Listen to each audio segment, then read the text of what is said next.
አባ ለትጹን ይህም አባት ከብንሳ ሀገር ነበር። ጎልማሳ በነበረ ጊዜም ነፍሱን ሊያድናት የሚሻ የጣላት ነፍሱን ስለ እኔ ጣላትም ያገኛታል ለዘላለም ሕይወትም ይጠብቃታል የሚለውን በቅዱስ ወንጌል ውስጥ የተጻፈውን የሕያው ንጉሥን ቃል ሰማ። ወዲያውኑ ልቡ ስለ እግዚአብሔር ፍቅርና ስለ ዘላለማዊ ተድላ እንደ እሳት ነደደ። ቅዱስ ቁርባንንም ተቀብሎ በስዋዕት ወደሚባል ገዳም ሄደ። በጾም በጸሎትና በስግደት ታላቅ ተጋድሎን ያለማቋረጥ ይጋደል ጀመር።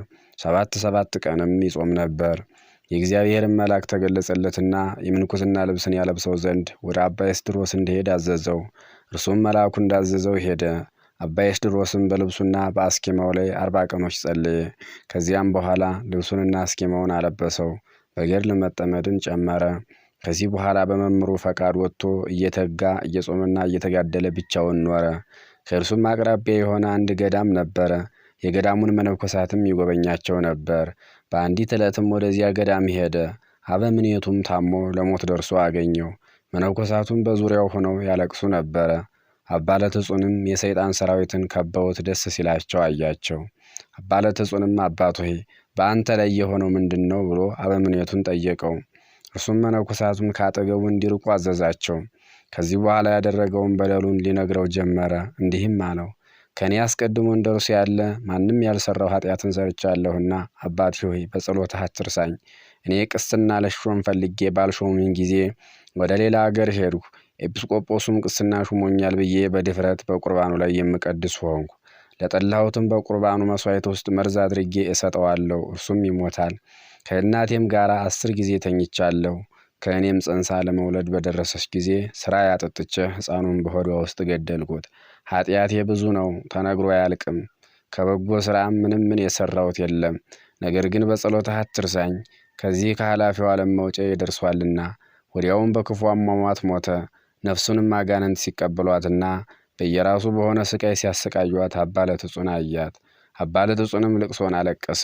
አባ ለትጹን ስለ ወዳጆቹ ነፍሱን አሳልፎ የሚሰጥ ያለ ከሆነ ከዚህ የሚበልጥ ፍቅር የለም የሚለውን የቅዱስ ወንጌልን ቃል አሰበ። አባ ለትጹንም ስለዚህ ኃጥ ሰው ነፍስ ክብር ይግባውና ጌታችንን እየለመነ 5 ጊዜ እስከሚሞት ሰውነቱን ሊያሰቃያት ጀመረ። የመላእክት አለቃ ሚካኤልም መጥቶ አነሳውና እንዲህ አለው፣ ስለዚህ ኃጢአተኛ ነፍስ ነፍስህን አትግደል፣ ምሕረት አይገባውምና እግዚአብሔር እውነት ፈራጅ ስለሆነ በደሉ አይሰረይለትም። አባ ለትጹን ግን መሐሪ ይቅር ባይ ወደሆነ እግዚአብሔር ስለዚህ ኃጢአተኛ እየለመነ ራሱን ማሰቃየት አልተወም። ከዚህም በኋላ ራሱን በባህር አስጥሞ ሞተ። ያን ጊዜም ታላቅ ነጎድጓድ ሆነ። ክብር ይግባውና ጌታችን ኢየሱስ ክርስቶስ ወርዶ በባህሩ ዳር ተቀመጠ። ከባህርም አውጥቶ ከሞት ያድነው ዘንድ ሚካኤልን አዘዘው። እርሱም አድኖ ክብር ይግባውና በጌታችን ፊት አቆመው። ጌታችንም የመረጥኩህ ለትጹን ሆይ ኃጢአቱ እጅግ ብዙ ስለሆነ ከኃጢአተኞች ሁሉ በደል ስለሚከፋ ምሕረት ስለማይገባው ስለዚህ ኃጢአተኛ ብዙ ጊዜ ነፍስህን ለምን ትገድላለህ? አለው። አባ ለትጹንም እንዲህ ብሎ መለሰ፣ መሐሪና ይቅር ባይ ጌታዬ ፈጣሪዬ ሆይ ያን ኃጢአተኛ ትምረው ዘንድ እለምንሃለሁ።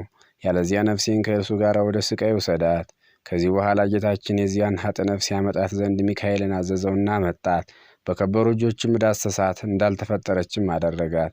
ይቺ ነፍስ አፈር ትሁን እንጂ ለስቃይ ወይም ለሕይወት አትሁን አለ።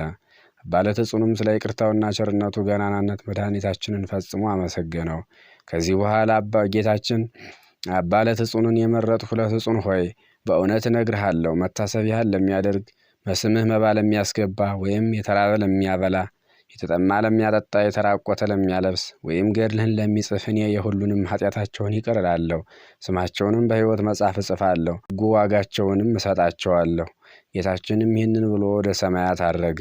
ቅዱስ አባ ለትጹንም እጅግ ደስ አለው። ወደ በዓቱም ተመልሶ እየተጋደለ ብዙ ዘመን ኖረ። እግዚአብሔርንም አገለገለው።